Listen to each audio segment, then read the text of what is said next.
नमस्कार प्यारे साथियों, आप सभी का पुनः स्वागत है। जैसा कि आपको पता है कि अभी हम लोग 2000 प्लस क्वेश्चन सीरीज को स्टार्ट किए हैं, ठीक है? जहां हम लोग अप्रॉक्स 175 क्वेश्चन को ऑलरेडी कर लिया है और अभी हम इसके आगे के सवालों को करना स्टार्ट करेंगे, ठीक है? तो जैसा कि आपको पता है कि अभी हम सब पीवाईक्यू जो है वो डिस्कस कर रहे हैं, ठीक है? और आज हमारा ये डे 8 है। इससे पहले इस सीरीज में 7 क्लासेस हो चुकी हैं, तो अगर आपने वो क्लासेस नहीं देखी हैं, वो ज़रूर जा कर के देखें। आज हमारा ये डे 8 होगा, ठीक है? जहाँ हम अपने पीवाईक्यू को एक-एक करके डिस्कस करेंगे और उसको मैं एक्सप्लेन करूँगा, ठीक है? तो होप आप इस चीज़ को ये आपके आगामी परीक्षा के लिए आपको बहुत मदद करेगा। आप बहुत कुछ सीखेंगे इस पूरे सीरीज के दौरान। ठीक है? तो चलिए बिना देरी किए हम अपने सवालों को स्टार्ट करते हैं, ठीक है? तो ध्यान से देखते हैं सवाल हमारा जो है वो 75 तक हो गया था। 76 से स्टार्ट करेंगे, सवाल नंबर 76 आपके स्क्रीन पे है। आप कमेंट बॉक्स में इसका जवाब ज़रूर देने का प्रयास करें, ठीक है? सवाल कह रहा है कि which of the following is not a part of WTO. तो डब्ल्यूटीओ के बारे में आपको पता होगा, ठीक? डब्ल्यूटीओ के बारे में आपको पता होगा कि डब्ल्यूटीओ कब आया है? डब्ल्यूटीओ आपको पता है कि ये 1995 में आया है, ठीक है? गैट को ओवरकम करके ये आया है बेसिकली। इसमें एक एग्रीमेंट हुआ जिसको हम एओए के नाम से जानते हैं, एग्रीमेंट ऑन एग्रीकल्चर। उसमें 3 चीज़ों पे बात की गई, उसमें 4 ऑप्शन दिया गया है, पूछा गया है कि उसमें से कौन-सा नहीं है। तो एक तो उसमें एक्सपोर्ट सब्सिडी पे बात की गई थी, ठीक है? इसमें आपने पढ़ा होगा ग्रीन बॉक्स, ब्लू बॉक्स और एम्बर बॉक्स। एक तो डोमेस्टिक सपोर्ट के बारे में बात किया गया और बात किया गया मार्केट एसेस के बारे में, ठीक है? इनपुट सब्सिडी के बारे में एग्रीमेंट ऑन एग्रीकल्चर में कहीं बात नहीं किया गया है, तो सवाल नंबर 76 का यानी 76 का ऑप्शन नंबर ए एकदम सही जवाब है। इसमें कोई संदेह की बात नहीं है, ठीक है? हम अगले सवाल की तरफ चलते हैं। जो सवाल आसान होगा उसमें हम ज्यादा समय नहीं देंगे, जो टफ होगा उसको मैं कोशिश करूंगा कि मैं एक्सप्लेन करूँ उसको डिटेल में, ठीक है? अगला सवाल है कि MNCs can help the developing countries, तो किस चीज में हेल्प कर सकती है? तो भाई अगर एमएनसी भारत में आती हैं तो obtain foreign technology and innovative method of increasing productivity. हाँ बिल्कुल, अगर एमएनसी यहाँ आती हैं तो टेक्नोलॉजी साथ में लेके आती हैं, तो ये तो एकदम ठीक जवाब है। बी है एम्प्लॉय रूरल अनएम्प्लॉयड लेबर। नहीं नहीं, रूरल जो अनएम्प्लॉयड लेबर है बेसिकली वो पढ़े लिखे नहीं होते हैं। एमएनसी में जो हाई स्किल्ड लोग होते हैं उनको एम्प्लॉयमेंट मिलता है। बी ऑप्शन जो है वो गलत होगा। तो बी किसमें किसमें है? बी इसमें है और बी इसमें है, दो ऑप्शन हमारे एलिमिनेट हो गए। तीसरा है कि फाइनेंस और सेविंग गैप और पीओपी डेफिसिट। बिल्कुल, जब आती हैं एमएनसी कंपनियां तो वो फॉरेन एक्सचेंज के साथ आती हैं, तो वो बीओपी को बेसिकली बीओपी डेफिसिट को ओवरकम करने में मदद करती हैं। तो सी ऑप्शन भी हमारा ठीक जवाब होगा। डी है generate appropriate technology by adapting existing process. नहीं नहीं, ये ठीक ठीक एक्सप्लेन नहीं कर रहा है। तो इसका सही जवाब हो जाएगा ऑप्शन नंबर ए और सी इसका ठीक जवाब है। यानी इस हिसाब से ऑप्शन नंबर ए इसका एकदम सही जवाब हो जाएगा, ठीक है? अब अगले सवाल की तरफ चलते हैं, सवाल नंबर 78। ट्विन डेफिसिट क्या होता है? ये बहुत अलग-अलग तरीके से ये सवाल अब तक आप देख चुके होंगे बन रहा है। ट्विन डेफिसिट का बेसिकली मतलब क्या होता है? ट्विन डेफिसिट का मतलब होता है जब एक तरफ हमारा हाई फिस्कल डेफिसिट होता है और दूसरी तरफ क्या होता है, हमारा बीओपी का जो करंट अकाउंट है ये भी डेफिसिट में रहता है। इस दोनों सिचुएशन को हम बोलते हैं ट्विन डेफिसिट प्रॉब्लम। ये हमारा ट्विन डेफिसिट प्रॉब्लम होता है। तो यानी इसका सही ऑप्शन क्या हो जाएगा? Option number A is the right answer, ठीक? अब अगर हम अपने अगले सवाल की तरफ चले, ये किताबों से रिलेटेड सवाल लगातार आपके पेपर में बन रहे हैं। सवाल को ध्यान से देखिए और फिर करने का प्रयास करिए। ऐसे सवालों में आप ये कर सकते हैं कि जो सबसे फेमस किताबें हैं, अगर आपको एक का भी नाम पता है तो आप उस सवाल की तरफ जरूर जाएं। जैसे यहाँ आपको पता होगा कि रुचिर शर्मा की किताब बहुत फेमस है, ठीक है? बहुत सारे एग्जामों में इनकी किताब से सवाल बना है। इनकी किताब का क्या नाम है? The rise and fall of nation. And fall of nation. ये ऑप्शन अगर आपको पता है तो आप जो भी ऑप्शन आपको पता है, लाइक कि अगर किसी को गुनार मृदल पता है तो वो गुनार मृदल के साथ जा सकता है कि गुनार मृदल की कौन सी किताब है। गुनार मृदल की किताब का नाम है एशियन ड्रामा। एशियन ड्रामा नाम है, तो आप इसके साथ जा सकते हैं। लाइक कि सुम्पीटर की किताब का अगर आपको नाम पता है, सुम्पीटर की किताब का क्या नाम है? Capitalism, socialism and democracy. Jagdish Bhagwati की किताब का क्या नाम है? In defence of globalisation. तो जो ऑप्शन आपको पता है आपको उस ऑप्शन के साथ अप्रोच करना चाहिए। तो हमने देखा कि ए का हमारा क्या था, ए का हमने देखा हमारा फोर्थ वाला ये एशियन ड्रामा जो है वो सही जवाब था, ठीक है। अब बी की बात करें, रुचिर शर्मा की कौन सी किताब है, तो हमने देखा रुचिर शर्मा की, बी का फर्स्ट ऑप्शन हमारा सही जवाब था। सी का कौन सा सही जवाब होगा, सी का सेकंड हमारा सही जवाब होगा। और डी का हमारा कौन सा जवाब सही है, थर्ड हमारा जवाब सही है। तो fourth first, fourth first, fourth first, second third, ये ऑप्शन नंबर बी क्या है इसका सही जवाब हो जाएगा। इस सवाल को आप अपने कॉपी में लिख लीजिएगा, अपने नोट्स में लिख लीजिएगा, क्योंकि किताबों से सवाल हर बार यूजीसी नेट पूछ रहा है, तो इस बार भी पूछे जाने की संभावनाएं उतनी ही है, ठीक है। अब अगला सवाल है हेरोड इकोनॉमी से, ठीक है। अब देखिए इसको मैं एक्सप्लेन कर देता हूँ क्योंकि यहाँ से सवाल बन रहे हैं और बनने के चांसेस हैं, ठीक है। तो इसको मैं क्या करता हूँ, एक बार एक्सप्लेन कर देता हूँ आपको। हेरोड इकोनॉमी, ठीक है। हेरोड मॉडल तो आपने पढ़ा होगा, ठीक है। हेरोड मॉडल में क्या किया गया है, तीन तरीके के ग्रोथ रेट की बात की गई है। एक हमारा होता है जीए, जिसको हम एक्चुअल ग्रोथ रेट बोलते हैं, इसको हम एक्चुअल ग्रोथ रेट बोलते हैं। शॉर्ट में एक्सप्लेन कर दूंगा, एक्चुअल ग्रोथ रेट बोलते हैं। एक हमारा होता है जीडब्ल्यू, जिसको वारंटेड ग्रोथ रेट बोलते हैं, इसको वारंटेड ग्रोथ रेट बोलते हैं, ठीक, जीआर लिख दे रहा हूं। एक हमारा होता है जीएन, जिसको नेचुरल ग्रोथ रेट बोलते हैं, ठीक है, नेचुरल ग्रोथ रेट बोलते हैं।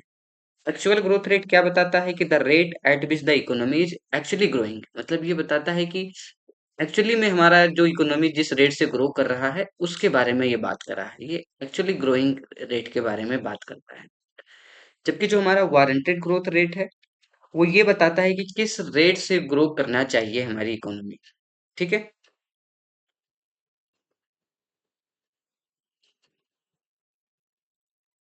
आई थिंक मिट गया क्या वो, अच्छा कोई बात नहीं, मैं दोबारा से लिख देता हूँ, ठीक है। हम लोग हेरोइड की बात कर रहे हैं, ठीक है। तो हमने देखा है कि जीए हमारा एक्चुअल ग्रोइंग रेट की बात करता है, जीडब्ल्यू जो है हमारा ये वारंटेड ग्रोथ रेट, मतलब किस रेट से हमारा इकोनॉमी ग्रो करना चाहिए उसके बारे में बात करता है। और एक हमारा होता है नेचुरल ग्रोथ रेट, जो मैक्सिमम ग्रोथ रेट की बात करता है, मैक्सिमम ग्रोथ रेट की बात करता है ये, ठीक। अब हमने एक चीज देखा कि सवाल में क्या पूछा जा रहा है कि हमारा एक्चुअल ग्रोथ रेट जो है अगर वो ज्यादा हो जाता है वारंटेड ग्रोथ रेट से, तो क्या बेसिकली होता है ऐसे केस में। तो देखिए एक तो ये केस बनता है हमारा कि जब तीनों इक्वल होते हैं, जी ए जी डब्ल्यू के इक्वल होता है, तो इसको हम क्या बोलते हैं, इसको हम स्टडी ग्रोथ बोलते हैं, इसको हम स्टडी ग्रोथ बोलते हैं, ठीक है। इसको आप मार्क करके रख लीजिएगा, इसको हम स्टडी ग्रोथ बोलते हैं।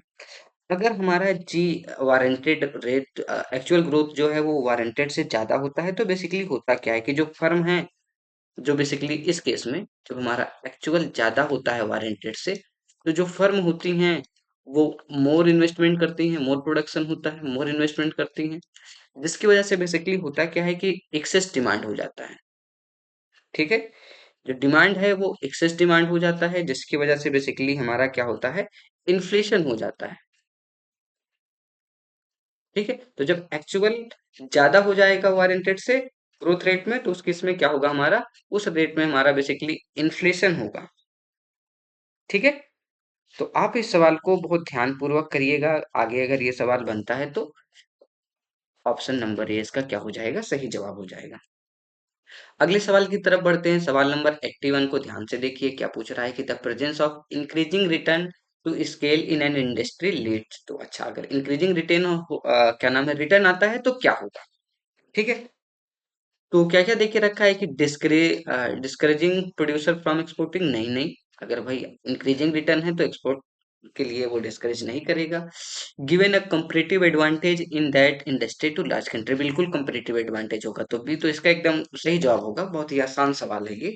ऐसे सवाल आपके एग्जाम में बोनस के तौर पे आते हैं, जिसमें आपको फ्री के मार्क्स मिल जाते हैं। ठीक है, अगला सवाल देखते हैं, सवाल नंबर 82। अच्छा ठीक है, इंटरनेशनल इकोनॉमिक्स से ये सवाल है। सवाल क्या कह रहा है, सवालों की तरफ आते हैं।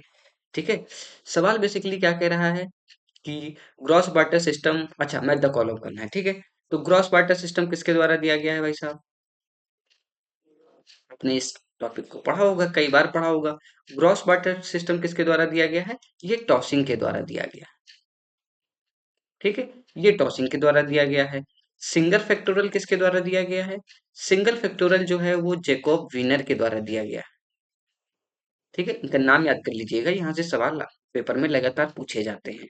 ठीक है, इनकम टर्म्स ऑफ ट्रेड किसके द्वारा दिया गया है? ये डॉरेंस के द्वारा दिया गया है, इसको डॉरेंस ने दिया है। और सेक्युलर डिटरेशन जो टर्म्स ऑफ ट्रेड है, इसको प्रेवरी सिंगर ने दिया है। तो अब आप बहुत आसानी से इसको मिला सकते हैं। ए का क्या हो जाएगा? ए का थर्ड हो जाएगा। ए का थर्ड एक ही ऑप्शन में दिया गया है, यानी ऑप्शन नंबर सी इसका सही जवाब हो जाएगा।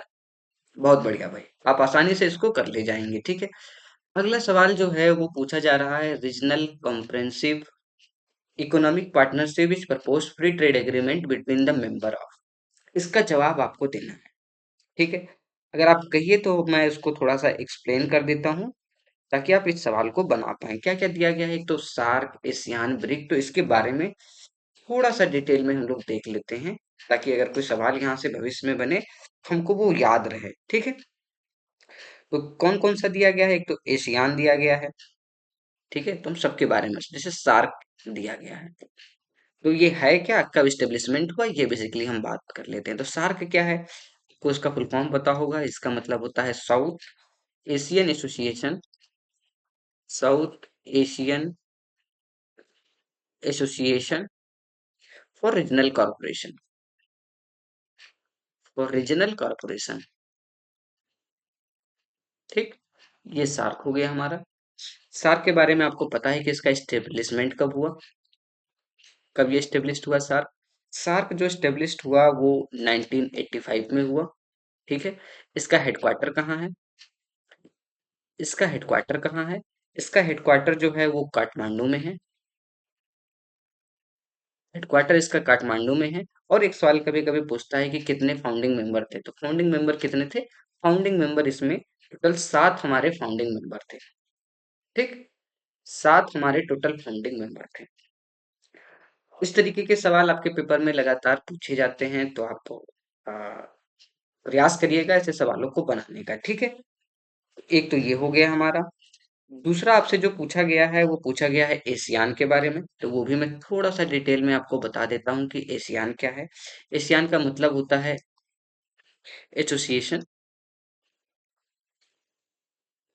Association of south east Asia nation. ठीक, ये इसका फुल फॉर्म होता है। स्टेब्लिशमेंट इसका कब होता है? इसका स्टेब्लिशमेंट 8 अगस्त 1967 को होता है। ठीक है, ध्यान रखिएगा कि अ, अच्छा इसकी इसका हेडक्वार्टर से भी मैं बता देता हूँ कि हेडक्वार्टर कहाँ है। इसका हेडक्वार्टर जो है वो जकार्ता में है, जो कि इंडोनेशिया की राजधानी है। ठीक है, ये रीजनल कॉर्पोरेशन के प्रपोज किया था, तो हमारा जो जवाब इसका सही होगा वो यही वाला होगा। ठीक है, ब्रिक्स के बारे में भी देखे रखा है, तो ब्रिक्स खैर आप जानते होंगे, लेकिन ब्रिक्स को भी मैं बता देता हूँ। ब्रिक्स आपको पता होगा, ब्राजील, रसिया, इंडिया, चाइना और साउथ अफ्रीका का एक ग्रुप है, जो कि 2009 में बनाया गया है इसको। ठीक है, 2010 से ये काम करना स्टार्ट करता है। ठीक है, इसका जो हेडक्वार्टर है, इसका हेडक्वार्टर जो है वो कहाँ पे है, कमेंट बॉक्स में बताइएगा। इसका जो हेडक्वार्टर है वो चाइना में है। ठीक है, चाइना के संघाई में है। ये हो गया हमारे इसके बारे में। एक और ऑप्शन वहां दिया गया था यूरोपियन यूनियन के बारे में। तो यूरोपियन यूनियन कब बना है? यूरोपियन यूनियन जो बना है वो 1993 में बना है। इसका जो हेडक्वार्टर है वो कहाँ पे है? ब्रसेल्स, ब्रसेल्स में है, बेल्जियम में। ठीक है, इसमें टोटल कितने नेशन है? इसमें टोटल 27 नेशन है। ठीक है, तो अब आपको ये समझ में आ गया होगा कि इसका सही जवाब क्या होगा। तो इसका सही जवाब होगा रीजनल कॉम्प्रेसिव इकोनॉमिक पार्टनरशिप का फ्री ट्रेड एग्रीमेंट मेंबर किसके बीच में हुआ है? ये एशियान के बीच में हुआ है, तो क्वेश्चन नंबर 83 का जो सही जवाब होगा वो ऑप्शन नंबर बी होगा। अगले सवाल को आप ध्यान से देखें और इसको करने का प्रयास करें। मैं मान के चलता हूं कि ये सवाल आप आसानी से कर ले जाएंगे।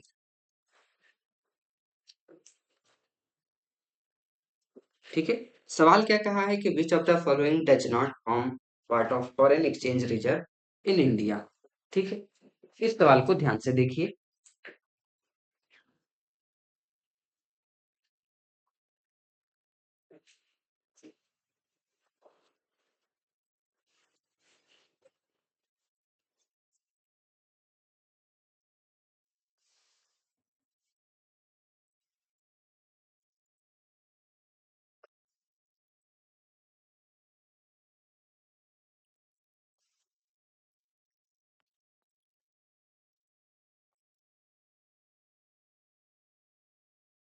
ठीक, इस सवाल को ध्यान से आप देखिए। मैं थोड़ा सा सिस्टम ऑफ हो रहा था, इसलिए मैं इसको चार्ज पे लगा रहा था। ठीक है। क्वेश्चन नंबर 84 को अब ध्यान से करते हैं। तो पूछ रहा है फॉरेन एक्सचेंज रिजर्व में कौन कौन सी चीजें होती हैं, कौन कौन सी चीजें नहीं होती हैं। ठीक है। तो अगर अच्छा ये ऊपर आ गया, यहाँ मैं कर देता हूँ। फॉरेन एक्सचेंज के बारे में बात करते हैं बेसिकली। ठीक है। तो इसको मैं एक्सप्लेन कर देता हूँ आपको कि फॉरेन एक्सचेंज में किन किन चीजों को बेसिकली लिया जाता है। ठीक है। तो ध्यान देते।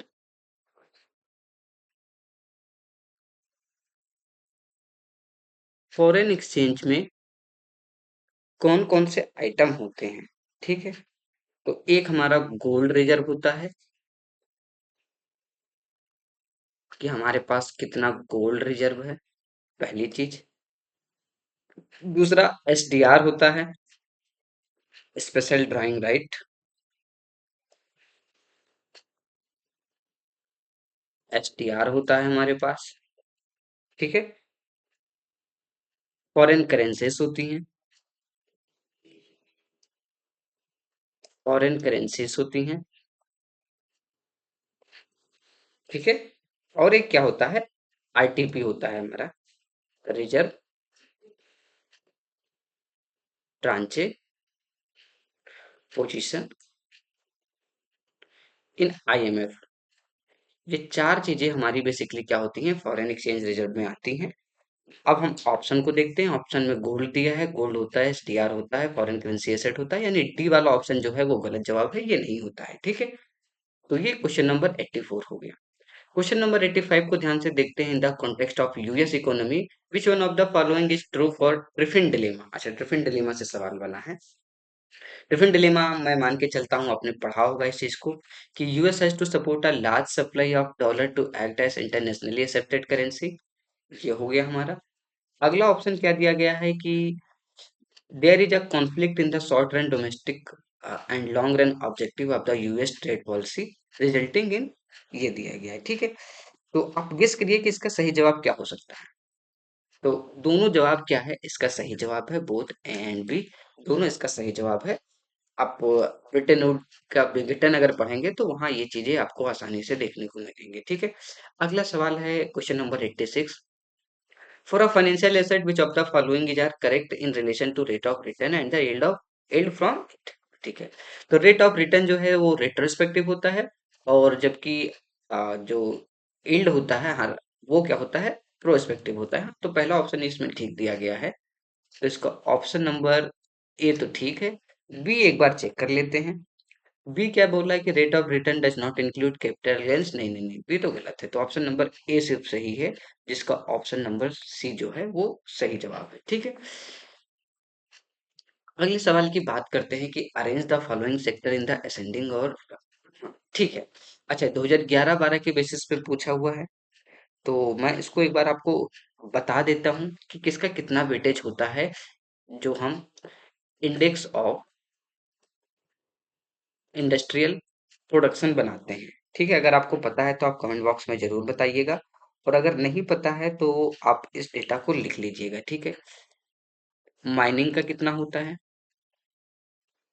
ठीक है। तो माइनिंग का जो है वो 14.37% है। ठीक है। मैन्युफैक्चरिंग का कितना होता है। मैन्युफैक्चरिंग का जो है वो 77.63% होता है। और इलेक्ट्रिसिटी का कितना है? इलेक्ट्रिसिटी का जो वेटेज है वो 7.99 है। आपको क्या करना है, आपको असेंडिंग ऑर्डर में लगाना है। तो सबसे कम किसका है? इलेक्ट्रिसिटी का है। ठीक है, यानी ए हो गया हमारा इलेक्ट्रिसिटी। फिर किसका है? फिर आपका माइनिंग का है, माइनिंग यानी सी। फिर माइनिंग का है, तो आप माइनिंग कर देंगे सी। सी के बाद क्या है? बी, यानी मैन्युफैक्चरिंग का है। तो पहले इलेक्ट्रिसिटी, फिर माइनिंग और फिर मैन्युफैक्चरिंग। ए सी बी इसका सही जवाब हो जाएगा क्वेश्चन नंबर 87 का। बी एकदम ठीक जवाब होगा। ठीक है, अब देखिए जिस तरीके के सवाल आ रहे हैं, सिर्फ आपको एमसीक्यू सॉल्व नहीं करना है।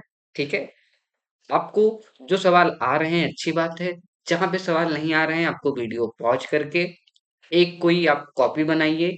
जो सवाल आपसे नहीं हुए हैं उस सवाल को वहां पे लिख के एक बार प्रैक्टिस खुद से करेंगे तो वो याद रहेगा। अब यूजीसी नेट का ऐसा पेपर है जिसमें पीवाईक्यू से हर बार सवाल पूछे जाते हैं।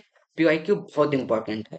ठीक है, इसलिए मैं कह रहा हूँ कि ये सीरीज ही आपके लिए बहुत इंपॉर्टेंट होगा। लेकिन कब? जब आप सवाल करते हैं, अच्छी बात है। सवाल करने के साथ जो चीजें नहीं आती हैं या जो मैं एक्सप्लेन करता हूँ उसको आप अपनी कॉपी पे जरूर लिखें। ठीक है, अच्छा, यहाँ कमेटी से सवाल बना है। कमेटी भी एक बहुत इंपॉर्टेंट फैक्टर है, बहुत इंपॉर्टेंट।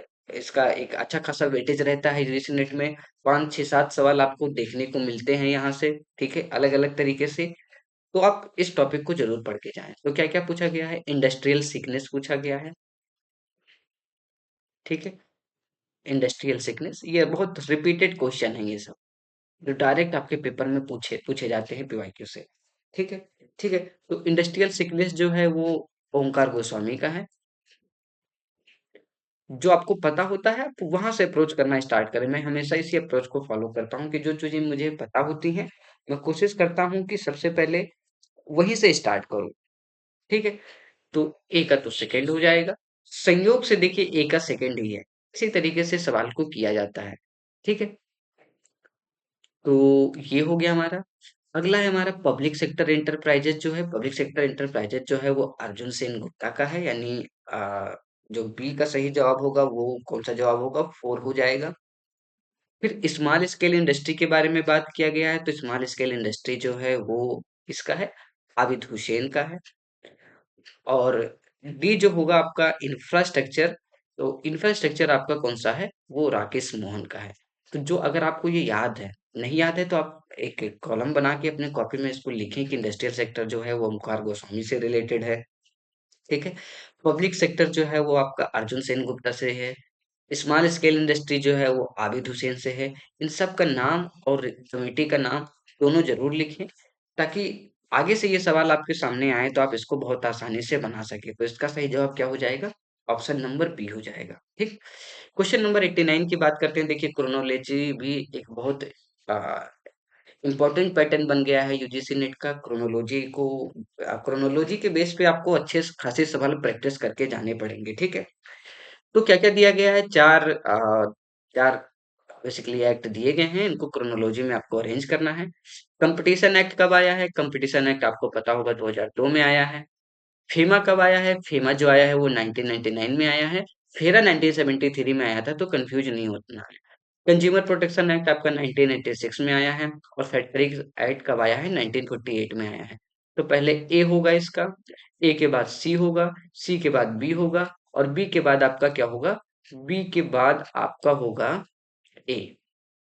ओ सॉरी सॉरी, डी होगा ये, D C B A. D C B A, option number C is the right answer. ठीक है, इस अप्रोच के थ्रू आपको इन सवालों को करना है। अगला हेजिंग है। तो हेजिंग को पता होगा, 3 टर्म बेसिकली आपको पढ़ाए जाते हैं।